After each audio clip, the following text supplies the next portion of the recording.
some more.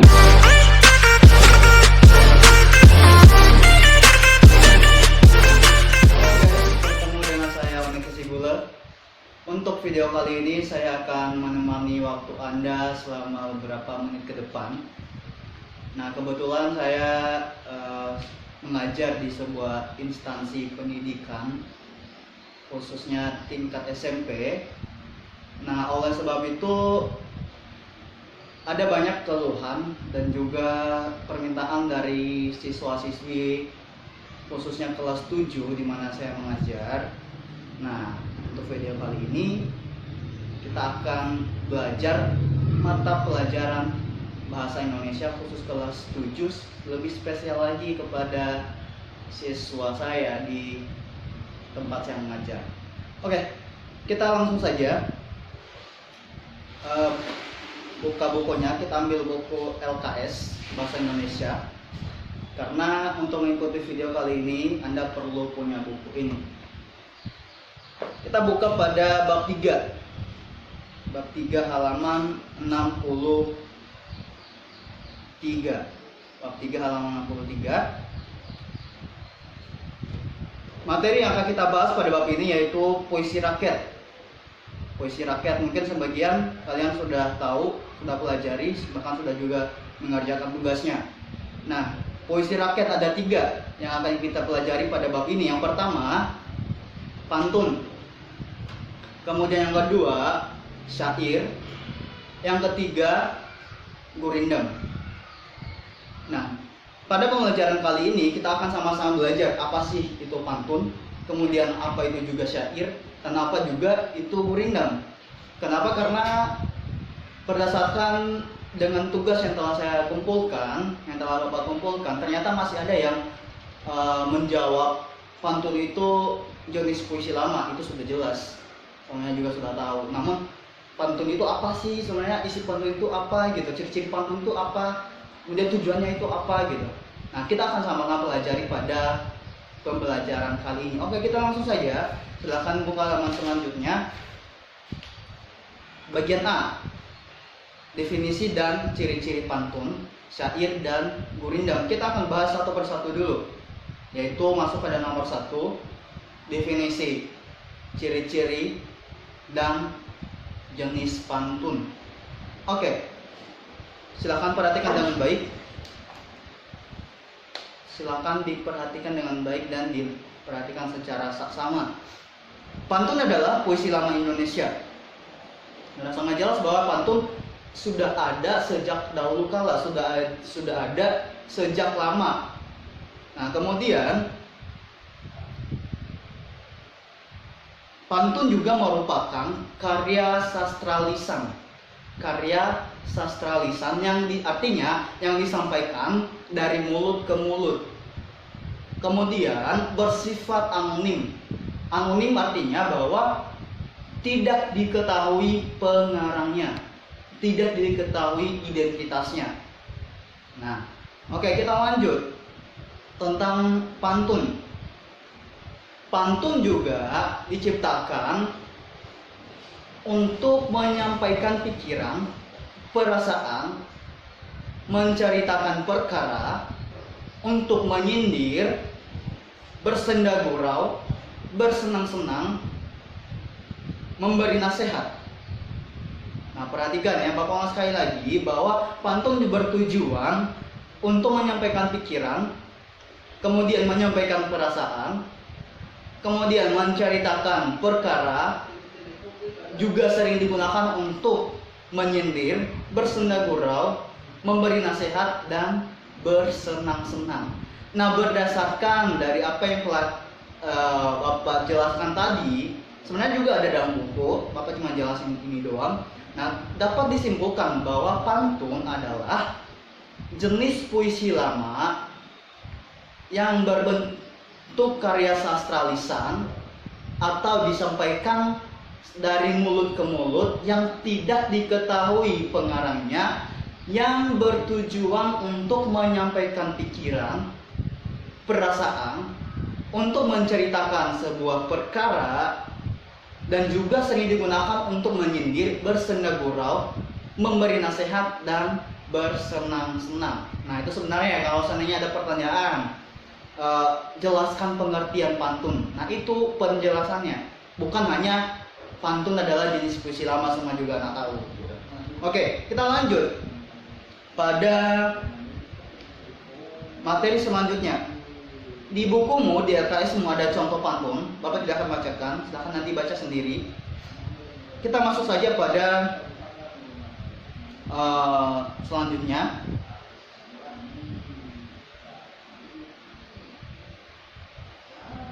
Lanjut pada ciri-ciri pantun. Ciri-ciri pantun. Definisinya udah, sekarang kita masuk ciri-ciri. Yang pertama, tiap bait terdiri atas 4 larik atau 4 baris atau deret. Nah, artinya dalam satu bait ada 4 baris. Nah, perhatikan ya, dalam satu bait pantun ada 4 baris. Kemudian yang kedua, tiap larik terdiri atas 4 sampai 6 suku kata. Nanti dihitung, nanti juga kalau kalian membuat pantun silahkan juga diperhatikan. Kemudian yang ketiga, tiap larik terdiri atas 8 suku kata. Ada suku katanya. Nah, dihitung. Dikatakan di sini 8 sampai 12 suku kata. Kemudian, larik pertama dan kedua merupakan sampiran. Selanjutnya, larik ketiga dan keempat merupakan isi. Nanti kita akan pelajari sampiran itu apa, isi itu apa. Nah, perhatikan ya, larik pertama dan kedua itu sampiran, kemudian larik ketiga dan keempat itu adalah isi. Selanjutnya, rima akhir larik bersajak ABAB. Rima akhir larik bersajak ABAB. Contohnya, kalau akhir sajak larik pertama itu A, kemudian larik kedua itu B, maka larik ketiga sajak akhirnya juga A. Begitu juga dengan larik keempat, sajak akhirnya adalah B. Nah, kemudian bunyi akhir pertama dan ketiga harus sama. Kemudian bunyi akhir larik kedua dan keempat harus sama. Kemudian isi pantun mengungkapkan perasaan. Oke, jadi silakan diperhatikan, dibaca lagi baik-baik, kemudian silakan dipahami. Nah, demikian pemahaman tentang pantun. Sekarang kita masuk pada yang kedua, yaitu definisi, ciri-ciri, dan jenis syair. Oke. Syair merupakan jenis puisi lama berasal dari kesastraan Arab. Kata syair berasal dari Arab. Sya'ar berarti tembang, dan sya'ara berarti menembang. Oke, silakan ini di garis bawah kalau bisa ya. Mana tahu nanti keluar pada soal PAT, penilaian akhir tahun. Nah, silakan di garis bawahi kalau seandainya Anda mengerti itu lah. Oke, kemudian syair berbentuk puisi lirik halus dan dengan gejolak rasa penyairnya. Nah, syair ini berbentuk puisi lirik halus. Artinya liriknya adalah seperti puisi. Anda pernah baca puisi enggak sih? Puisi itu sangat bagus jika kita melihat syair-syairnya, dan kemudian penuh dengan gejolak rasa penyairnya. Nah, penuh dengan luapan perasaan dari si penyair, luapan perasaan dari si pengarang. Nah, kemudian syair sering digunakan sebagai pengubah cerita atau mengungkapkan suatu kisah. Nah, jadi syair ini juga sering digunakan untuk mengungkapkan sebuah kisah yang sudah terjadi, tapi dengan kalimat atau syair yang dibuat oleh penyair itu sendiri. Nah, silahkan perhatikan dengan baik. Oke, saya rasa kita perlu tahu bahwa isi syair itu seperti apa. Nah, selanjutnya, isi syair mengandung nasihat, kiasan, khayalan, unsur-unsur agama atau kepercayaan. Nah, perhatikan.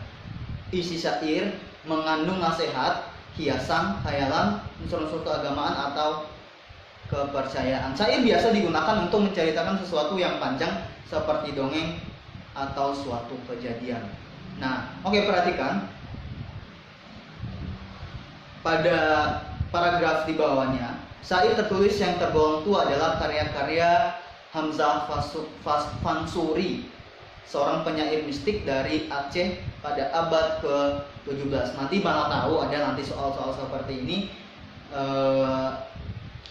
syair apa saja yang tergolong tua. Nanti Anda bisa mencantumkan ini. Ternyata di tugas-tugas juga ada ya. Oke, sekarang kita masuk pada ciri-cirinya saja. Langsung pada ciri-cirinya. Ciri-ciri syair yang pertama, terdiri atas 4 larik atau baris setiap bait. Sama halnya dengan pantun, satu bait terdiri atas 4 larik. Kedua, setiap bait memberi arti sebagai satu kesatuan yang menceritakan suatu kisah. Setiap bait memberikan arti sebagai satu kesatuan yang mengungkapkan sebuah kisah atau yang menceritakan sebuah kejadian, sebuah peristiwa. Kemudian yang ketiga, semua baris merupakan isi. Dalam syair tidak ada sampiran. Nah, beda dengan pantun. Kalau pantun tadi ada sampiran dan ada isi. Nah, sedangkan syair tidak ada sampiran. Semua baris adalah isi. Oke. Sajak akhir tiap baris selalu sama. Nah, sajak akhir setiap baris selalu sama, yaitu AA, AA. Kalau tadi pantun ABAB, syair AA, AA. Nah, itu perhatikan. 5. Jumlah suku kata tiap baris hampir sama, 4 sampai 5 kata dan 8 sampai 12 suku kata. Nah, itu perhatikan. Isi syair berupa nasihat, petuah, cerita, lukisan peristiwa, pengajaran ataupun mistik. Oke. Saya rasa Anda pahami ini. Kita lanjut pada jenis-jenis syair berdasarkan isinya. Di sini ada 6 jenis-jenis syair berdasarkan isinya. Yang pertama, syair panji. Yang kedua, syair romantis. Yang ketiga, syair kiasan. Keempat, syair sejarah. Kelima, syair saduran. Keenam, syair keagamaan. Nah, nanti Anda silakan baca sendiri pengertian-pengertiannya. Silakan baca sendiri pengertian syair panji itu apa, syair saduran itu apa, syair kiasan itu apa. Nah, silakan, di sini ada penjelasan-penjelasannya. Nah, demikian pemahaman tentang definisi dan ciri-ciri syair. Sekarang kita lanjut pada gurindam. Puisi rakyat yang ketiga adalah gurindam. Perhatikan mantoi. Gurindam adalah puisi lama yang berasal dari India. Istilah gurindam berasal dari bahasa India, yaitu kirindam, berarti mula-mula atau perumpamaan.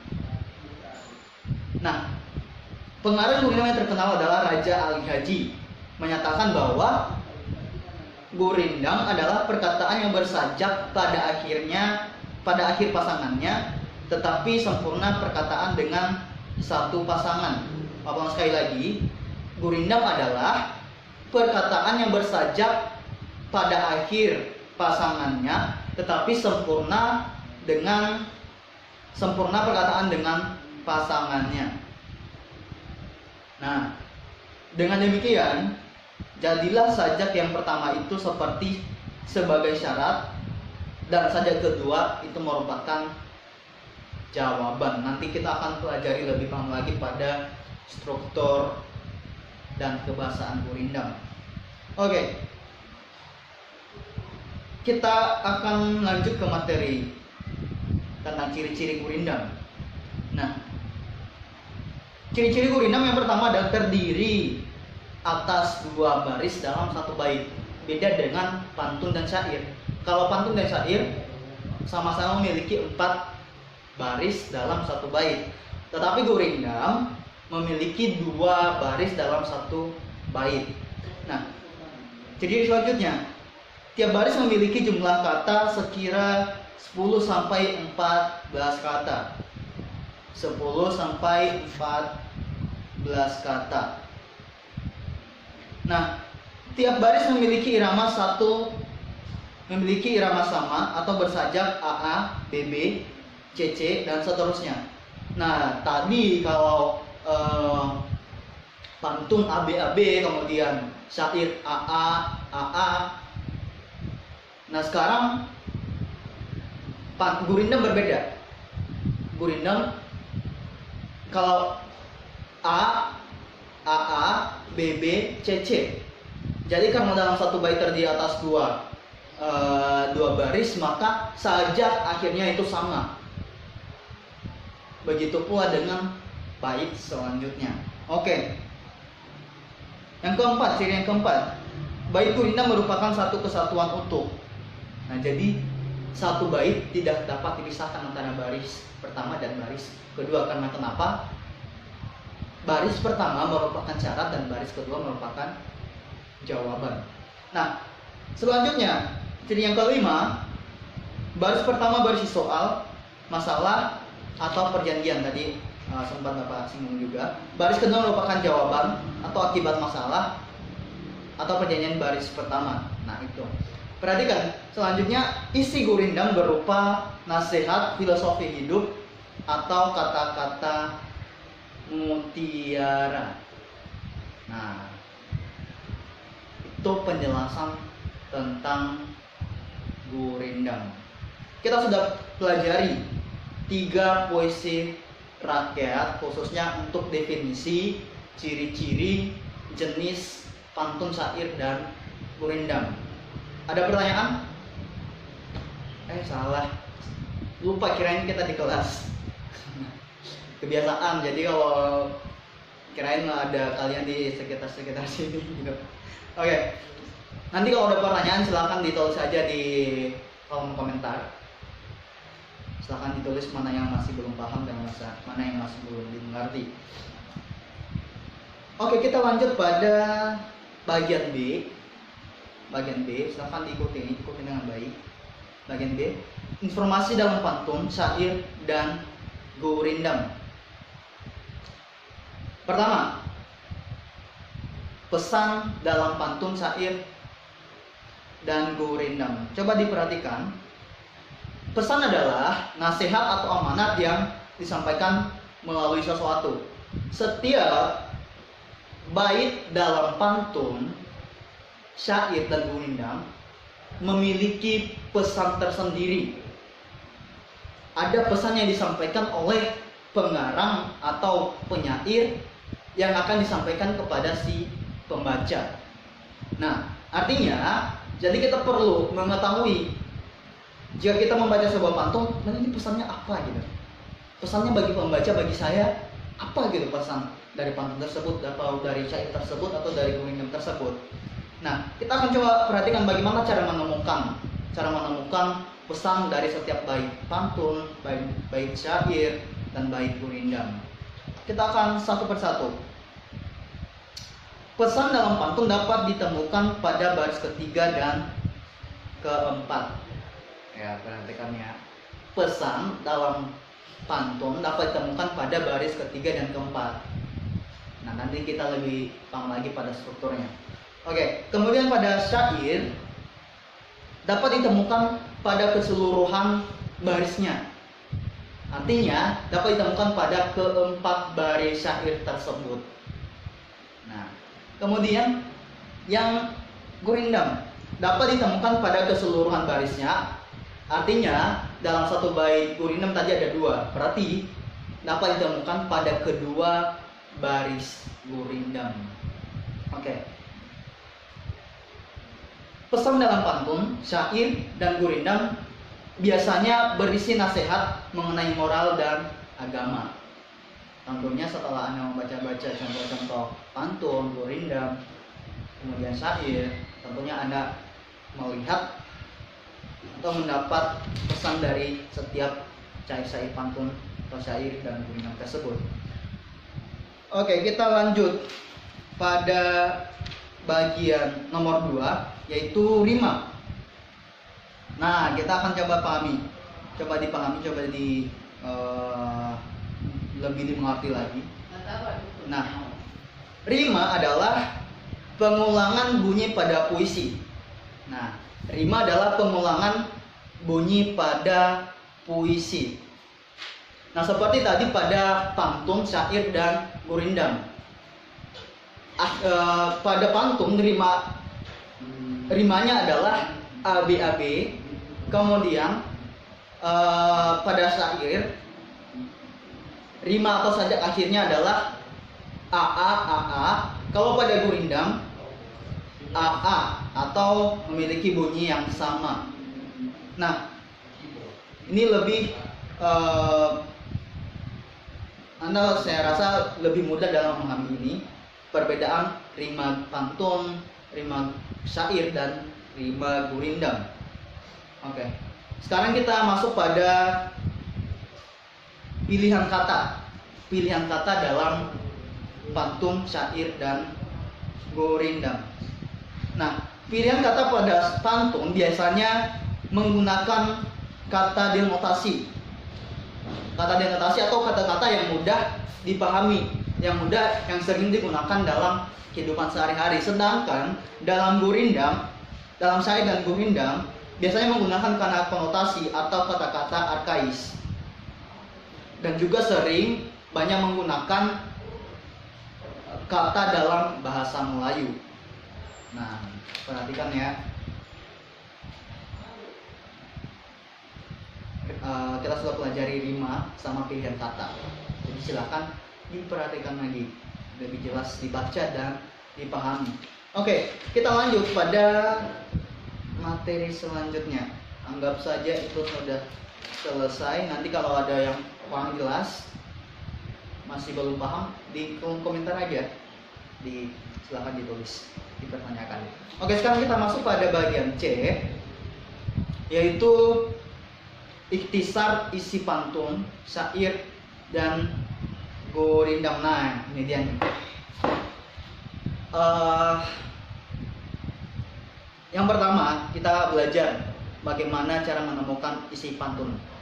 Sebenarnya tadi hampir sama ya dengan pesan. Berdasarkan aspek tujuan yang ingin disampaikan, tujuan dari isi pantun adalah menyampaikan nasihat, menyatakan rasa sayang, ajaran budi pekerti, dan moral untuk kepentingan sosial dan hiburan. Nah, tujuan dari isi pantun tersebut artinya tujuan dari baris ketiga dan keempat itu adalah untuk menyampaikan nasihat, dan juga sering digunakan untuk menyatakan perasaan sayang kepada seseorang. Terserah itu rasa sayang kepada sahabat, rasa sayang kepada orang tua, atau rasa sayang kepada kepada pacar. Nah, biasanya sering digunakan dalam pantun. Nah, saya juga kurang tahu ya kalau Anda pernah mencobanya atau enggak. Oke, yang penting tujuannya seperti itu, menyampaikan rasa sayang atau ajaran budi pekerti atau moral, kepentingan sosial, dan hiburan. Oke. Kemudian, pantun dapat digunakan untuk menyampaikan teka-teki. Nah, pantun juga dapat digunakan untuk menyampaikan teka-teki. Saya rasa pernah Anda dengar atau pernah Anda lakukan.